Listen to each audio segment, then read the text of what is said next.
We're going to have a closer look at the lithium batteries. At ESP, we made a partnership with a HubPower, a Vancouver-based company that did testing of the batteries for the last 5 years. They spent the last 2 working on the UL certification. So now any RV manufacturer is allowed to use the HubLiON batteries into their unit. There's a lot of information on internet regarding the lithium batteries, and we're going to try to clarify that a little bit. First, the battery charger. Do you have to replace your battery charger in your unit? We had discussion about that with our power, and we made them clear. We made it clear with them is that we don't want it to be too complicated for the customer. If we sell batteries, we don't want them to have to replace all the electrical components into their unit. So regarding the charger, if you don't have the lithium option on your charger or your converter, it's not a big problem. The only thing is that first the battery might not be charged at its full capacity, and the battery might be charged a bit slower. So those two things are not that dramatic because they're going to increase the lifespan of the battery. If you take a look at the of an electric car, you can charge the factory setup is to charge a car at 80%. So if you charge with a regular charger, it might not charge as fast as the lithium charger will do.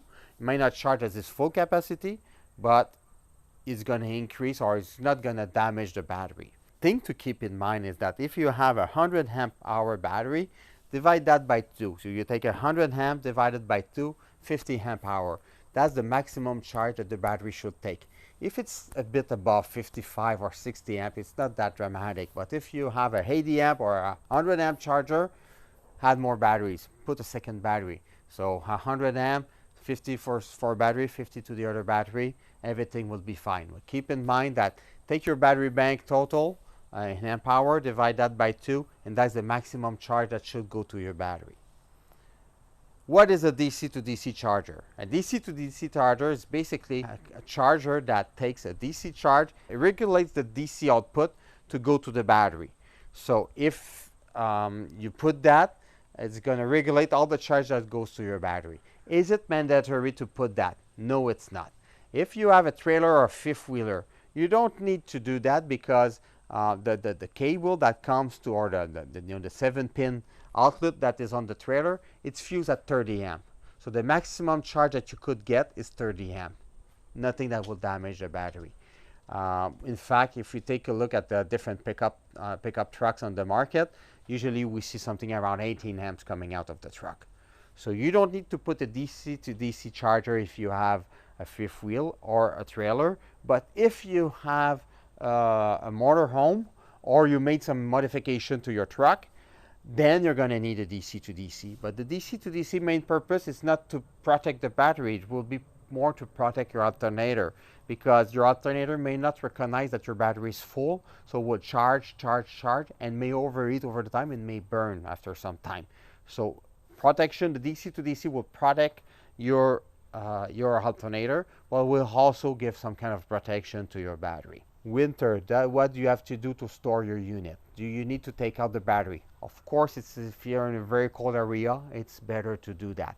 But is it mandatory? No, it's not. But you need to make sure that the battery, there's nothing that will drain the battery during the winter. If you put them inside in your garage, you can put the trickle charge on it, but these batteries are losing about 3% of their charge per month. So 6 months later, we're talking about 20%. So fully charge them, leave it there. If you want to put the trickle charge, put the trickle charge around 13.4 volts. You can leave it there, but after 2 days, the battery is usually full. So charge it, take that out. You can take it back, in a month or 2 if you want, but it's not mandatory. What you have to keep in mind is that a lithium battery, it's a battery that can do anything else that a regular battery could do, but does it better. So it keeps more energy, and there's very low maintenance, and of course the lifespan is increased by a lot of years.